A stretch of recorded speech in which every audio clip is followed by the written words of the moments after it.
Be here now. Just be here now.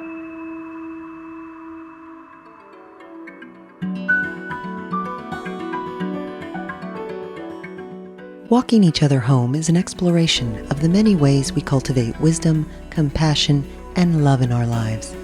Mirabai Bush talks with some of her many diverse friends about what they're learning now from their spiritual paths and practices. If you would like to support this podcast, please visit BeHereNowNetwork.com/Mirabai.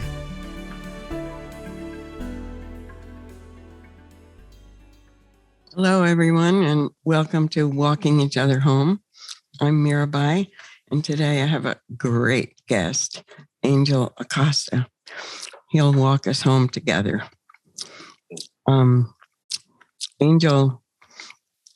Angel's interest and work is about the coming together, the intersection of education, healing, community development, leadership, social justice. And he's done an amazing work. He got his PhD at Columbia Teachers College, and where he focused on healing education, or education in healing. He's also a member of the 400 Years of Inequality Project, for which he developed a program practice that is amazing, takes people through those 400 years and uses contemplative practice to help people process and be with what they've discovered by looking at it and reading it. It's I had a really extraordinary experience with it, and I just have great admiration for you for doing that. He's also currently the director of Garrison Institute's fellowship program, with a great group of fellows, and he serves as creative director of the New York City Healing Collective, a community initiative curating work and insights at the intersection of healing, wellness, and societal transformation. And I asked Angel today because this is just such a hard time. We're so in need of so many kinds of healing, which is his passion. There's, we all know we're all still suffering through COVID, through sickness and loss and death and unemployment for some, and financial struggles for many of us. And the Black Lives Matter movement. And I just heard that Elijah McClain, who is this really beautiful 23-year-old who was a healer himself, a massage therapist who was killed by police and paramedics. They just brought a grand jury just brought indictments against all 5 police, and they're replaying now that video, which is so heartbreaking. Mm-hmm.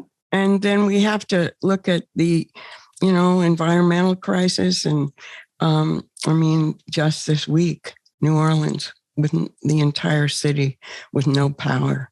Yeah. And dismantling the structures that we're all part of racism and homophobia. And then this crazy polarization we're in and the challenges it makes to democracy. It's really serious. So we are all under stress, if not trauma, and we need to look at ourselves and our work for communities in a different way. So thank you, Angel, for coming. And I was gonna start by asking you a beginning question.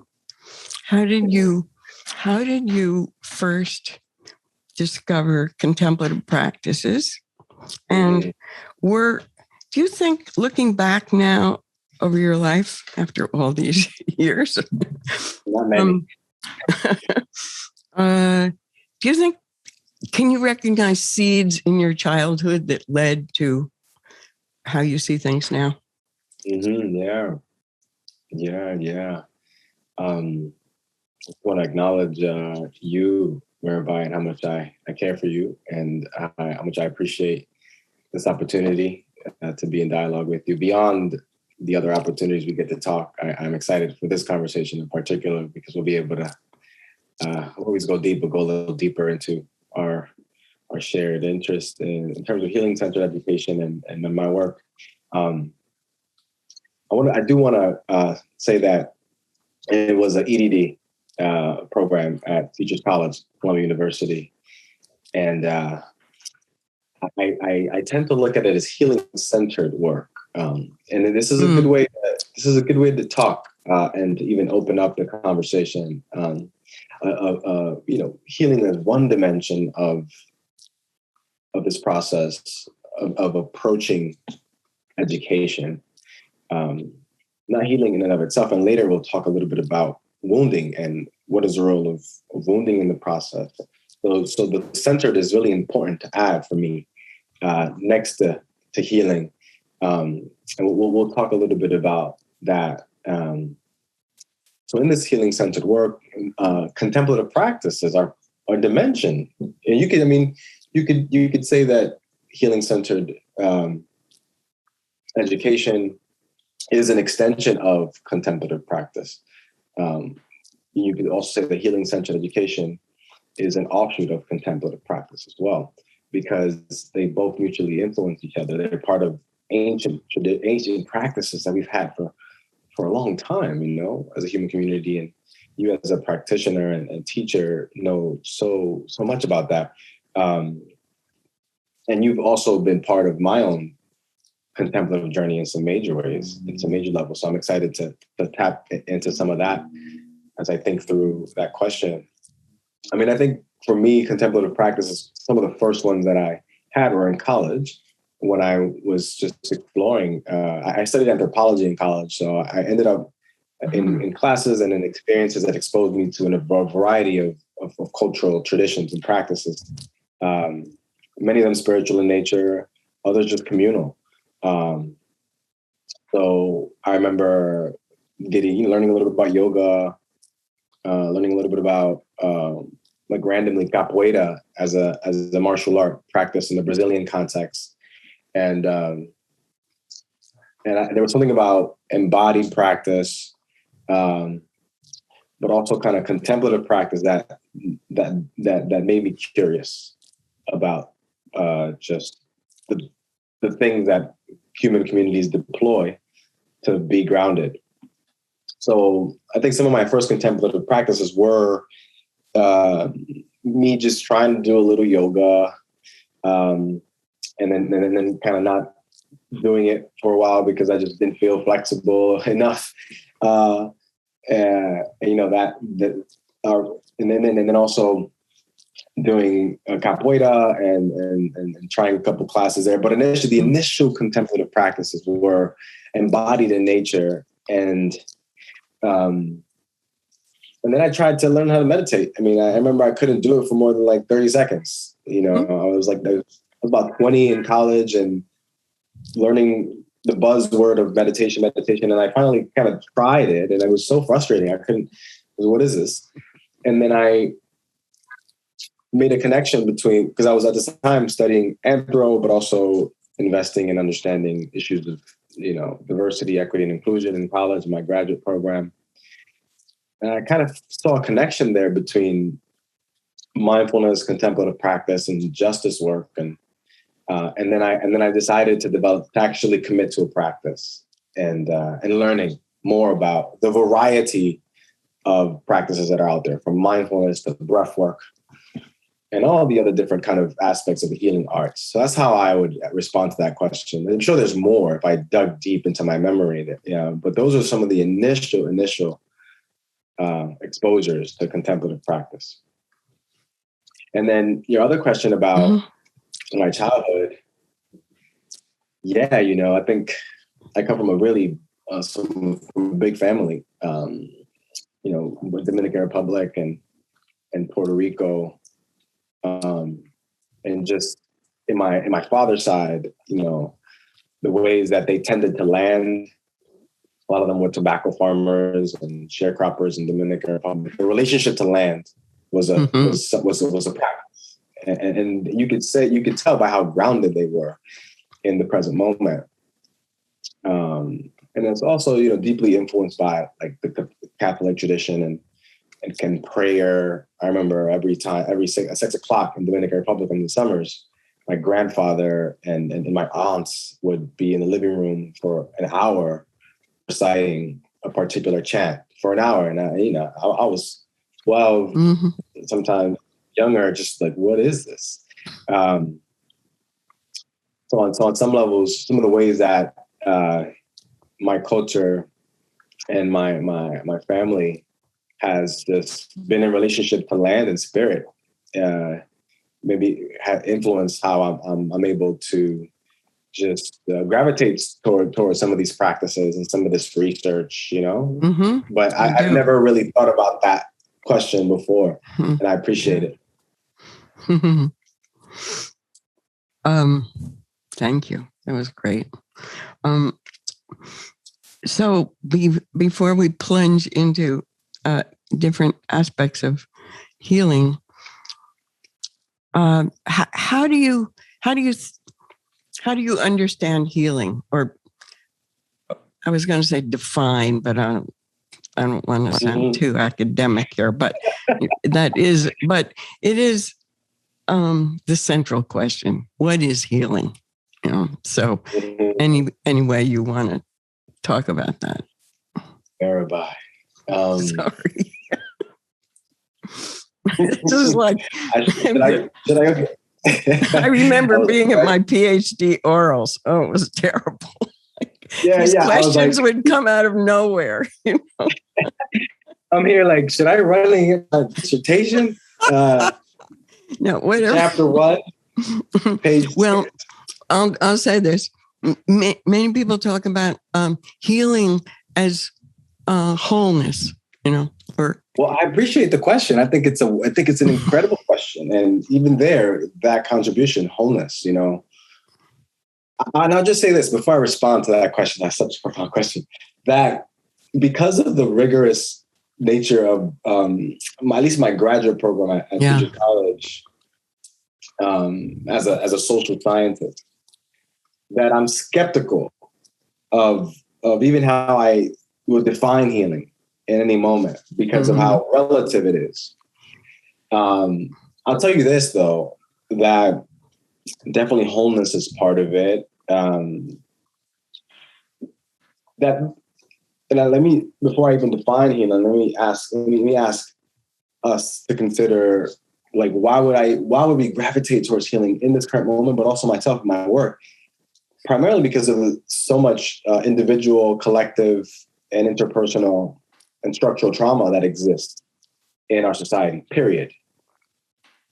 Right? So, period, there's structural harm, there's interpersonal harm, there's individual harm, and the temper of the times are creating, obviously because of just a reality that you just mentioned in your opening, the pandemic, unemployment, global tensions. At the same time, in not to sound too academic, but in the field and in various fields, like in the trauma studies field, in the mindfulness field, and in the contemplative space, and they're all adjacent spaces. There's just obviously they're responding to what's happening, and so that question that you just asked, what a lot of us are trying to answer, and I haven't found a profound enough definition that can really capture its essence.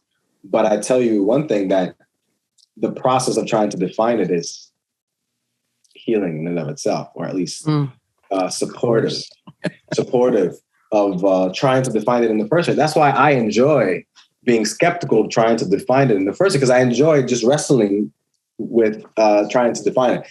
Last thing I'll say is that my colleague, Sister Kia Darling Hammond, she did a little bit of research on understanding what are the conditions that just help people thrive. Like what needs to be put in place for Mirabai to flourish. And she studied, in particular, she studied Black queer youth, and she did a long study thinking about thriving in the community of youth that she was in. And she found that just asking youth that question around, what do you need to thrive? Like just asking and engaging in that inquiry was profound, was so helpful. So helpful. So I think it may be the same for healing. I would say as a form of, as a kind of restoration, as a kind of groundedness, wholeness, but an arrival at an awareness of presence. Just like what I've been so busy looking at. That's why I'm struggling to even define it, because I've been so focused on different dimensions of healing, but even the healing itself, I struggle to nail it. But I could tell you that I definitely feel comfortable creating conditions where people feel like they belong, and people feel like they are seen and are part of a community and are part of a larger community that is making sense of the present moment, whether it be issues of or topics of justice or just in the classroom.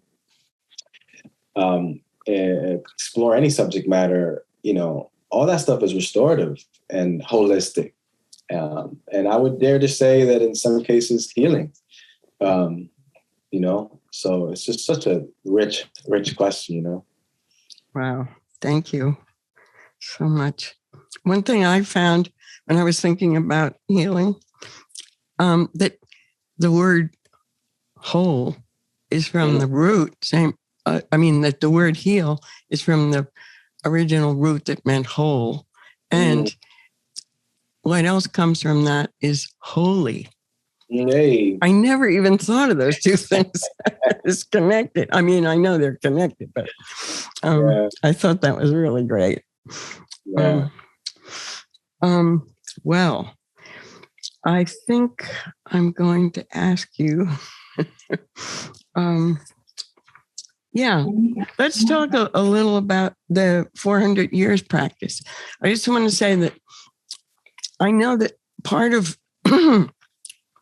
the work of moving into an area that has not really been well explored yet, in terms of contemplative practices, is that traditional practices, just as they exist and have been handed down to us, often need to be adapted so that they're relevant and rich in the current context. And we saw that at Contemplative Mind a lot.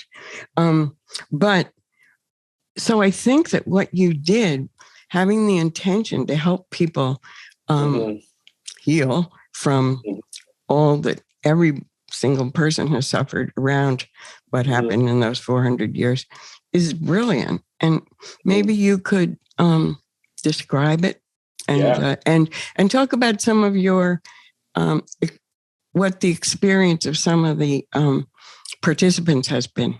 Yeah. Such a good question. The 400 Years of Inequality Project originated at the New School under the leadership of Dr. Mindy Thompson Fullilove and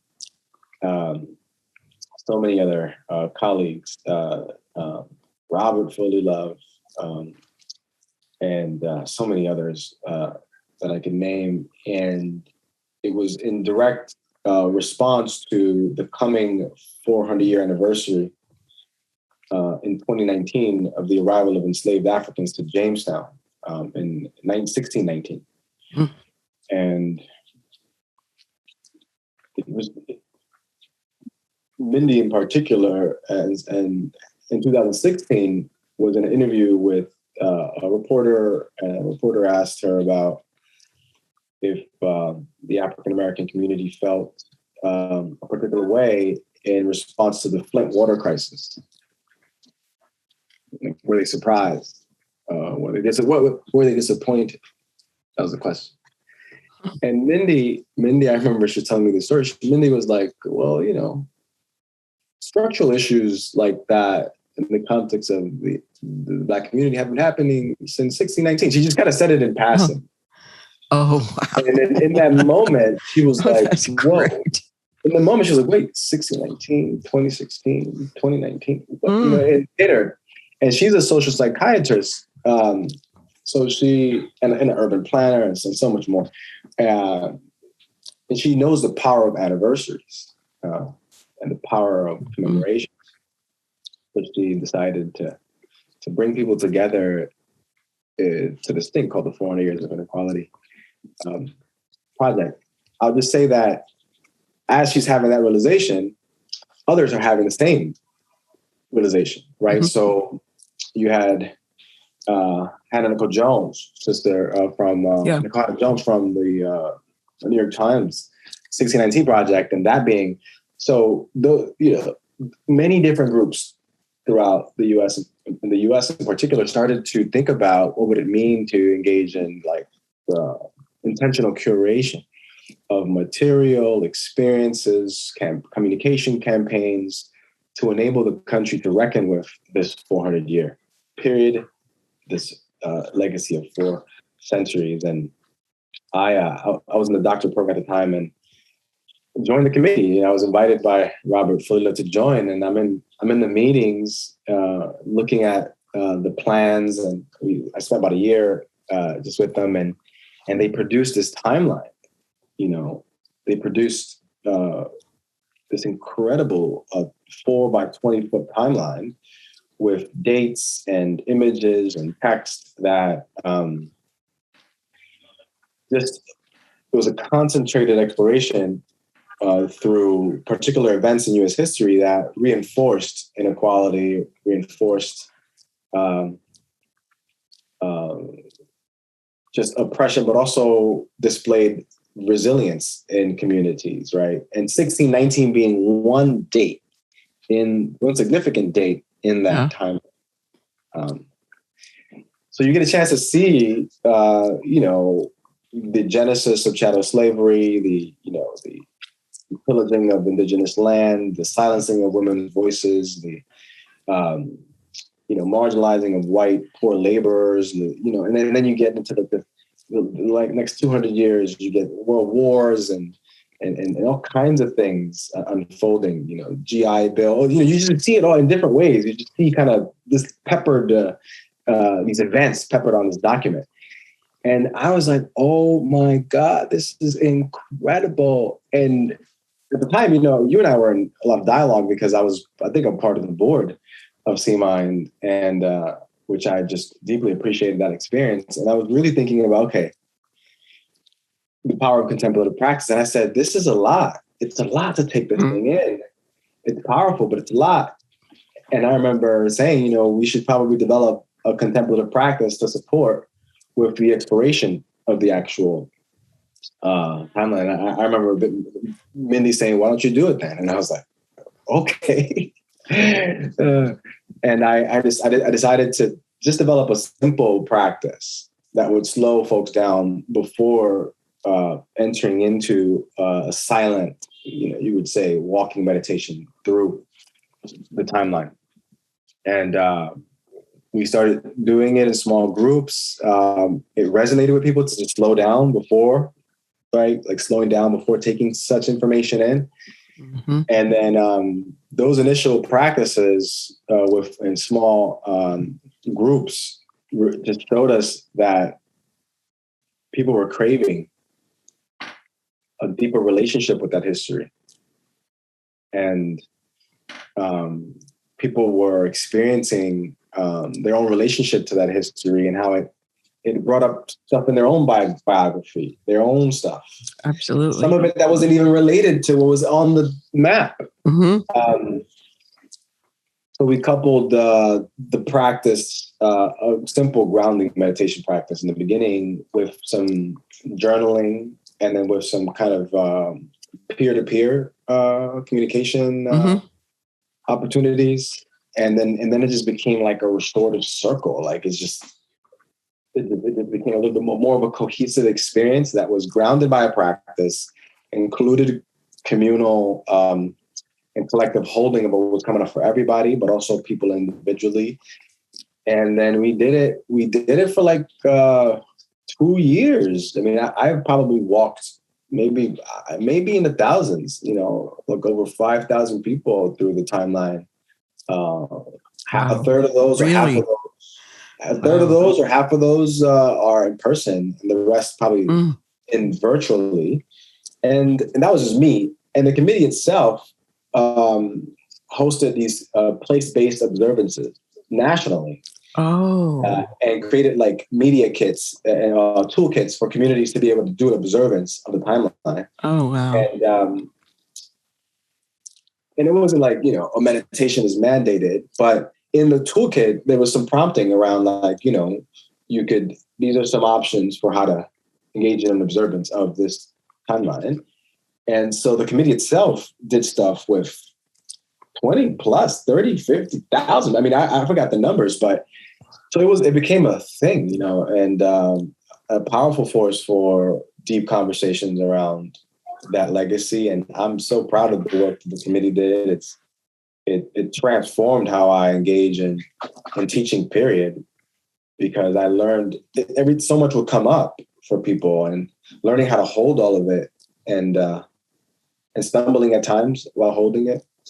So yeah, it was some of the most profound educational experiences that I've witnessed and I've been able to be part of. It's amazing. I am so happy to hear that many people went through it. Everyone should, Everyone should. When we did it together was at Omega. Yeah. And I remember that I walked through it, and I mean, I was really curious to see it all, but I thought I'm not going to have any like big awakenings. I've been studying this. I know about it. Right. And I got stuck really early on. I couldn't leave this one place because what it showed was I had always thought of the oppression and genocide of Native American people as separate from enslavement, not from enslavement, but from Black slavery. Yeah. And early on, I came upon something that showed me that it was the same time exactly, and the same people were doing it, and the same laws were supporting it, and it was all happening at once. And it was kind of like, of course, in a way, and another way, it was like, oh my God, who were these people, that could do that? And I remembered that Daniel Boone, who was he's like an American hero, right? It turns out he's an Indian hunter and killer. And he lived with my great-grandfather for a while in the Carolinas. And I had known that. And then I looked at this thing, and it was like, he was a major player, It stunned me. And then we kept walking, and then there were so many other things. And when I went back and sat down, and you had us all sit in silence at the beginning, and then at the end, I remember it as like 20 minutes. Maybe it wasn't, but it seemed long and deep. I mean, long for that kind of thing. And then there were people in the room. There were about 30 people, maybe. Huh? And there were people in the room who had been I don't know, there wasn't like a big breakdown during the weekend workshop, but you could tell there were people who were angry and defended about certain aspects around racism that would come up during the time. And there's one woman who, she spoke really softly, and there was an openness in the way she talked about it when she talked after the whole thing. And I realized kind of just from that little example, and that the rest of the room, you could feel it also, but such hard things to talk about. People were really, felt like they're really able to take it in, and then to speak quite personally about it. It's a powerful practice. Yeah, that practice, taught me a lot, and it just pointed to just the power of practice. Period. Like just one little simple thing could have a very deep shift-inducing effect on a learning process. And as you know from C-Mind and the many other organizations you've been part of and have supported, many of them that are connected to assessing and evaluating and researching this stuff. That's just something that we now can integrate in our. That's why I think partly mindfulness has been so popular, and so has penetrated so many different industries, from business to education, the medical field. There is something about slowing down and taking one's time and connecting to breath, connecting to space. That's just some aspects of practice, of different awareness-based practices. And back to the initial question that started this conversation around healing, is that there's something about contemplative practice, mindfulness practice, awareness-based practice that enables us to obviously become more present in the moment and, experience stress reduction in the moment and a sense of calm. But I think it also, you and I were discussing this at a different point, it enables us to feel our own sense of wholeness, in the moment. And that's pretty significant, I think. Absolutely. It is the whole thing. Yeah. Presence. I think, I heard you talking about presence in one talk you gave. And it's so core to education that, when people are fully present in the moment, we can hear each other. Mm-hmm. Yeah. And you said so much in the beginning. One of the things you said was just how polarizing this moment can be.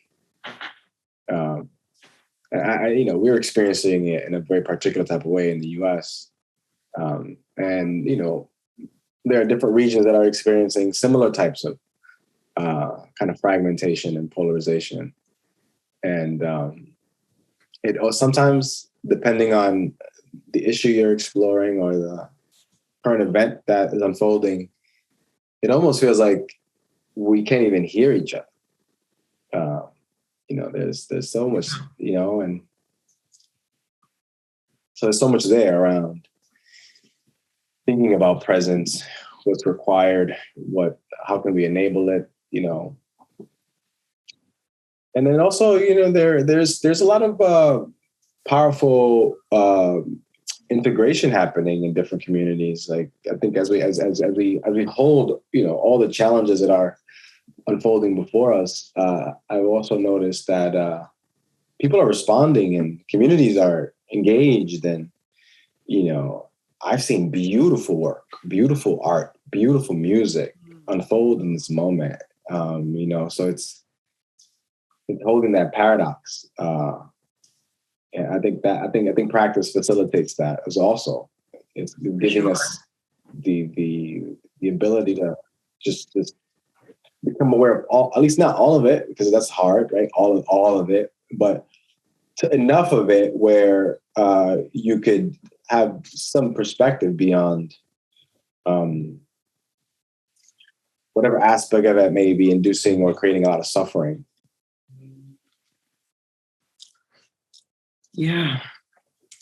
And so when you take these insights and try to build what you call healing-centered education, did I get it right? Yeah. What is that?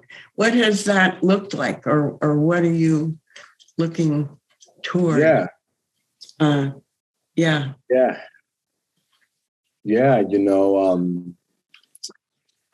And I get excited about that question because healing-centered education is not it's not new.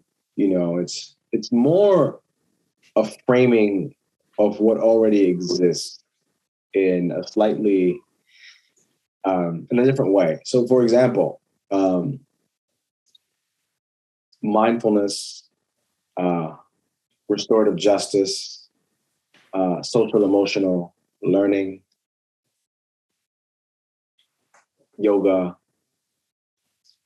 the healing arts, they all in this present moment, if you look closely at how communities are using them in education and also beyond, there's just a zeitgeist in the ether that these modalities, these pedagogies, are now being used more in more fields, right? So education and business and the medical field. So healing-centered education is kind of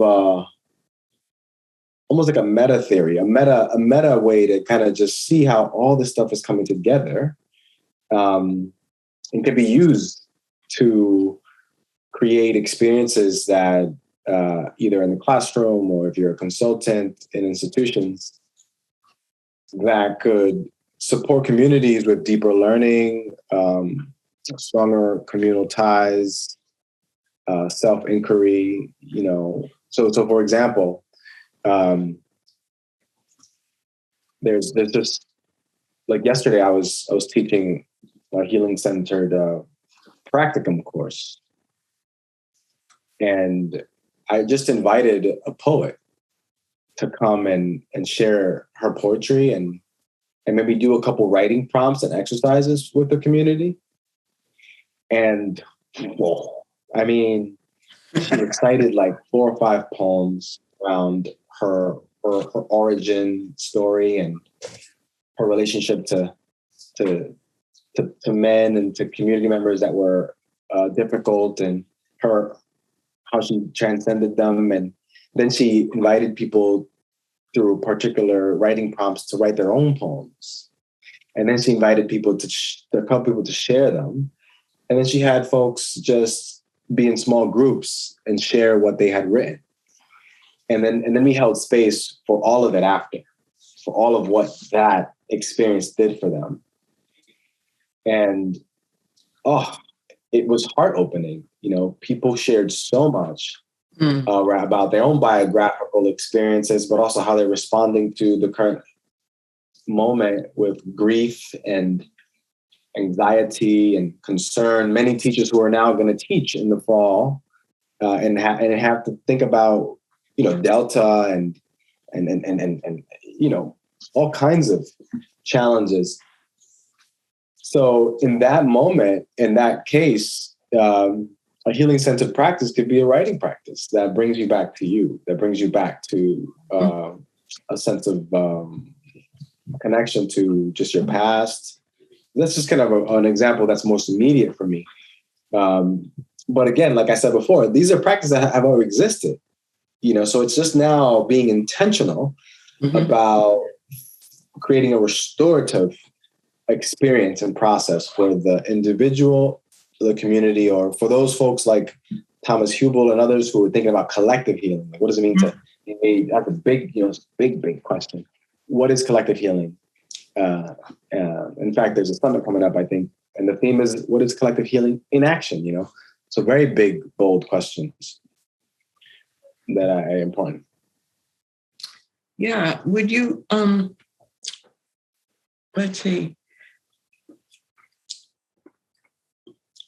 tell us a little about how you create a safe, opening, welcoming space for people to, I mean, as you said, many of those practices, like writing practices, have existed for a long time, but a lot has to do with the invitation into addressing it in deeper ways, more open ways that can heal. How do you create kind of space that welcomes that? Yeah.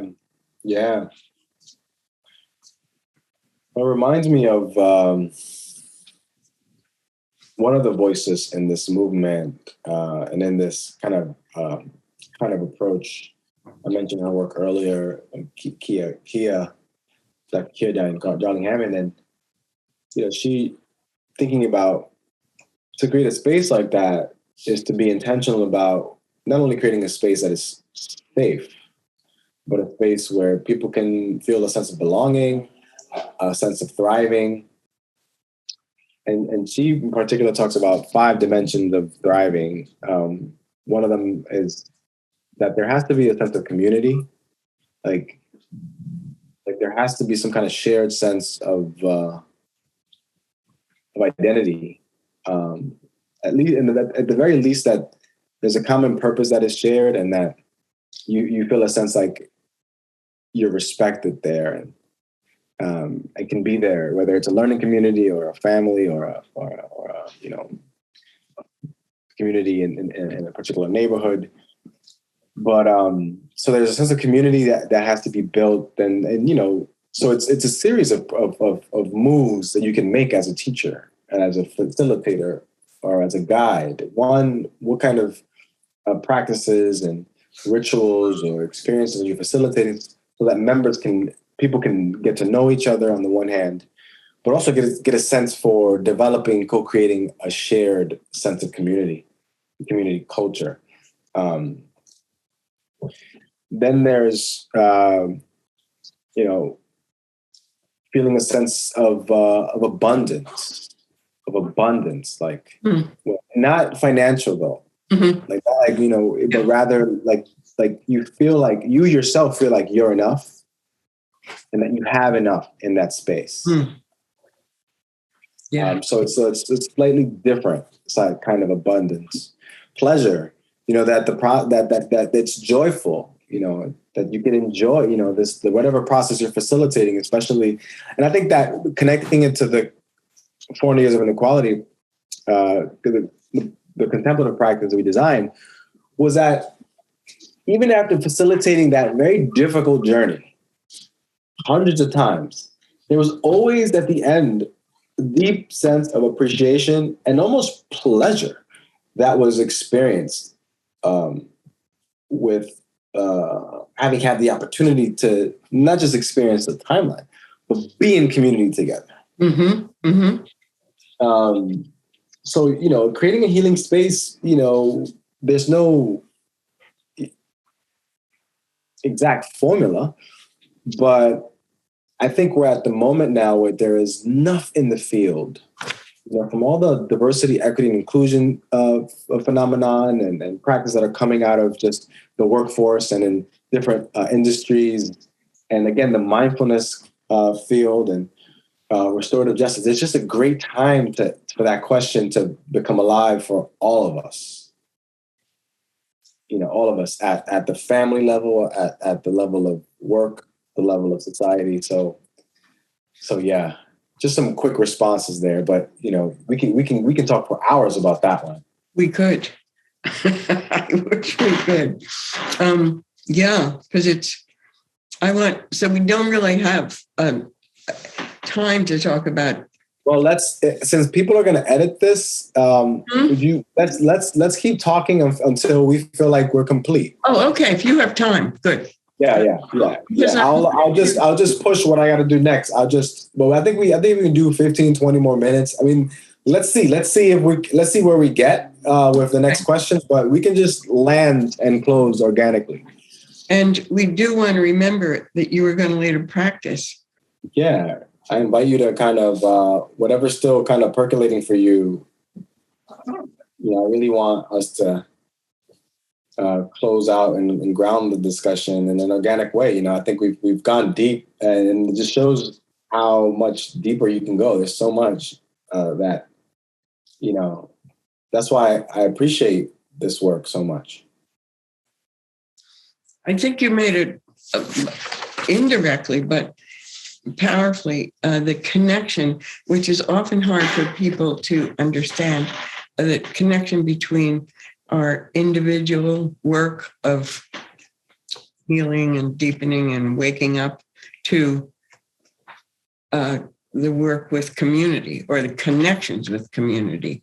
As you know, people have often thought that, doing this work, whether it's, everything from deep meditation to psychotherapy or whatever, they tend to think, and it's also American influence, that it's just about me. And that I think in everything you said, you were really clear that the connection between the individual and the community is that we need each other. That's why I call this podcast Walking Each Other Home.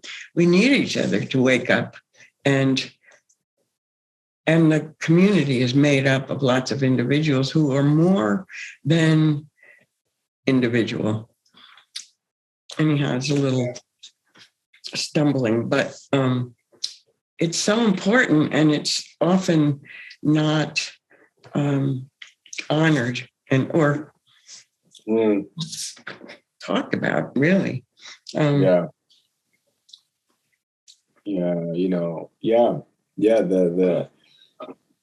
as we think about collective healing, we have to think about individual healing as well, and that we can all do a little work. We can all do a little work. Yes, we could. Related to that, we talked before a little about intergenerational trauma and healing.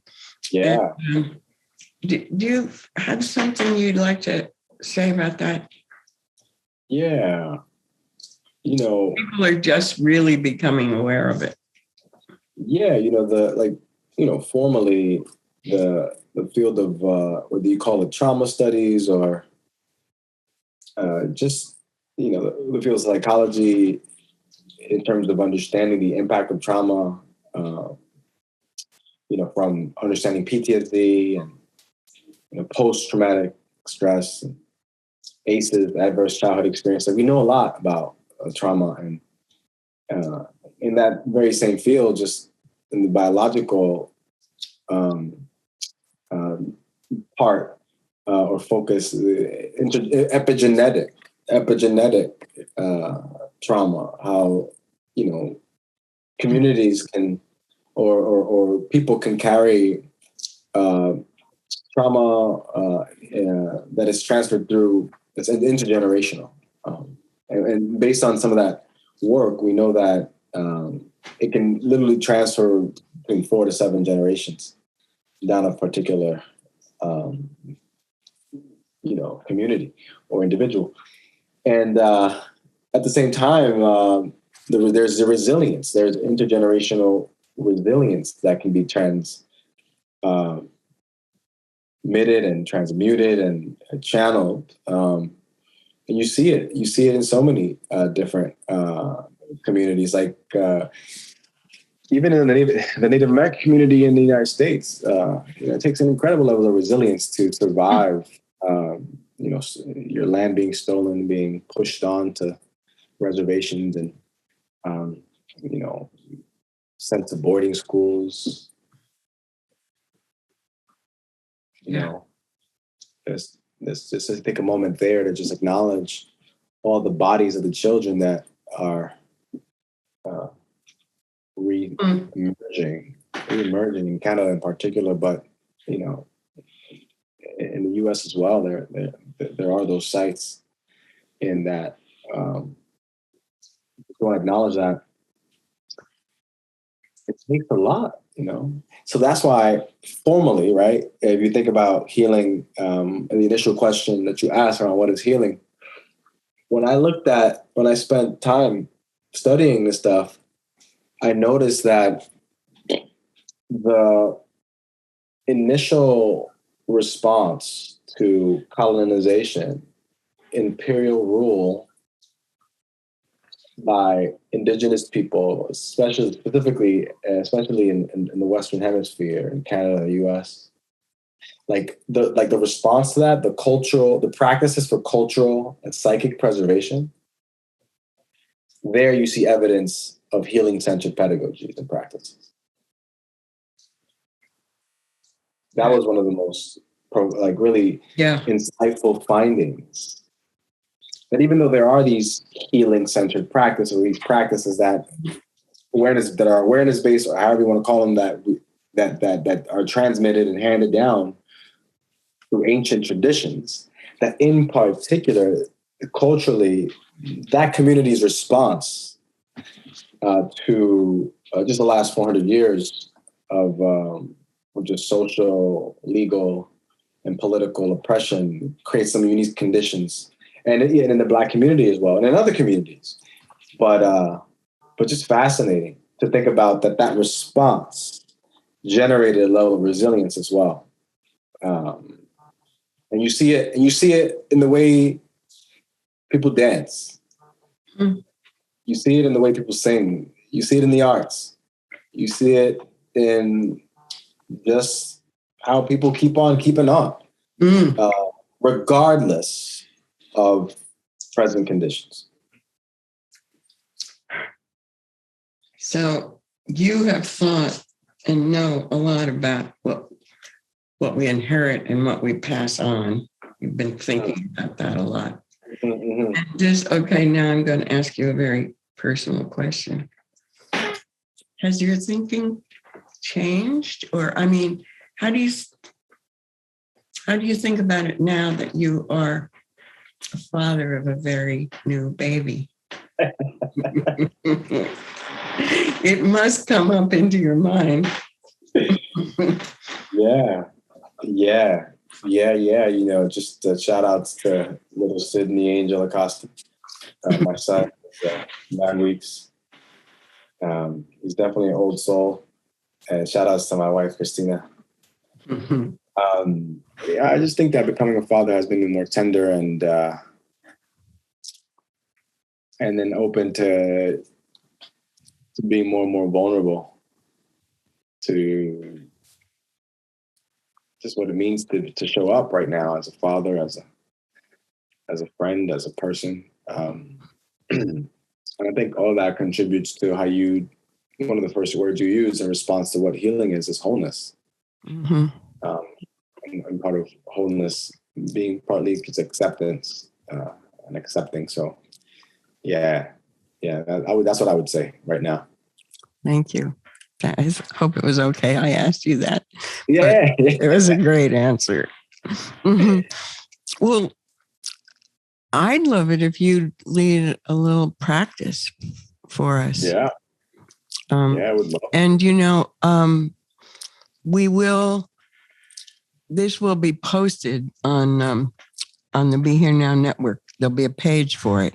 And on that page, we will list anything that people, some videos, some of your videos, and then also some things that people can connect with you on, if you have things that are open, and any other information you want to put up there, So we'll build that in time for people who are hearing it now.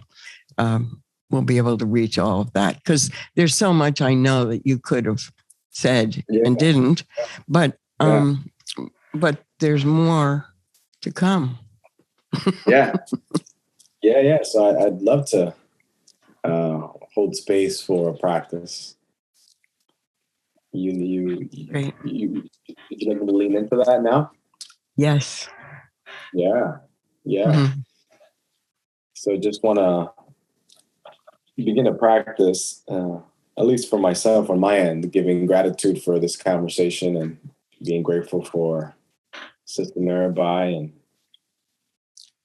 beginning to just pay attention to my body and how it feels in this present moment. I want to invite everybody listening to just settle into your body in the most comfortable way possible for you in this present moment.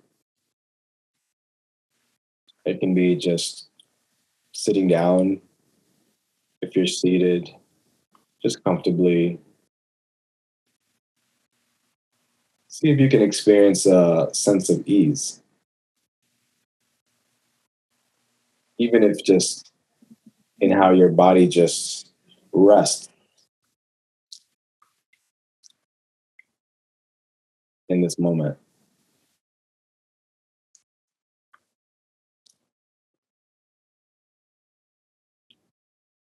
Allowing yourself just to breathe in your own way, at your own pace.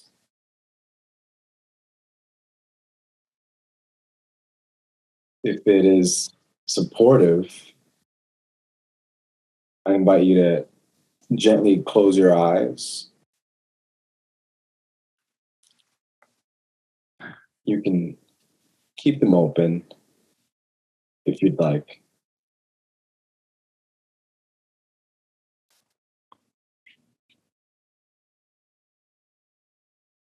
Just sensing into this moment.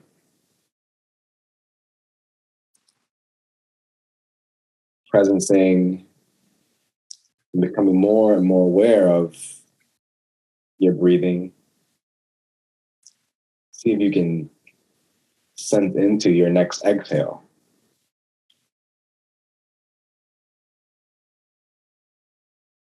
See if you can sense into and become aware of your next inhale.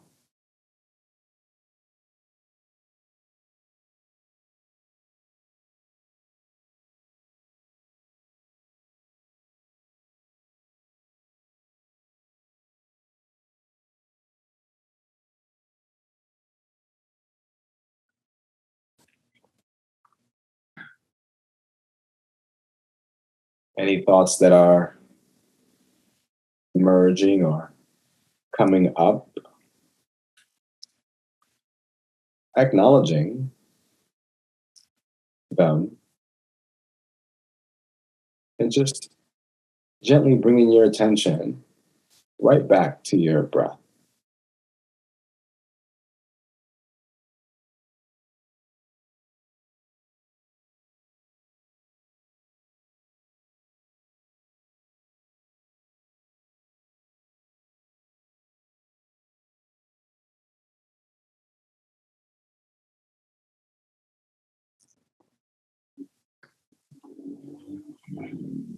Taking in a deep, gentle inhale.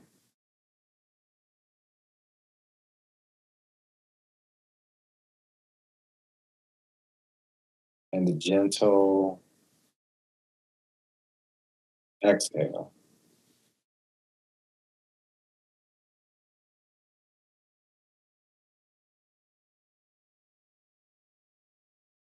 Sensing and feeling into your belly, rising as you take that precious oxygen in.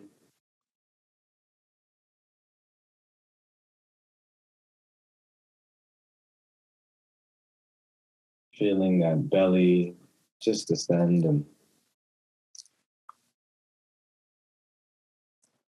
deflate, and how it helps just to empty your lungs.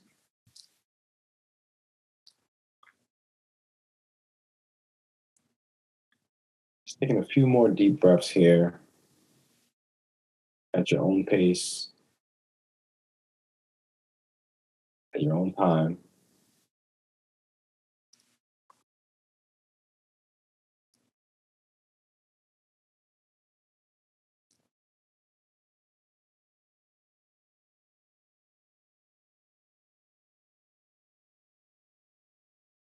As we bring this practice to a close, see if you can think of someone, anyone, someone close, someone you might not know too well,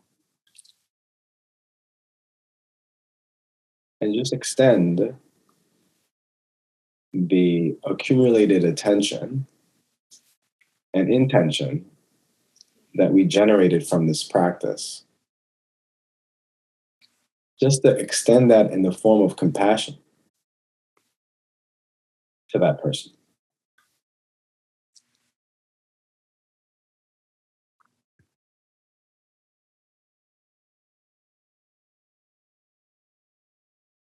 And hold that for a moment.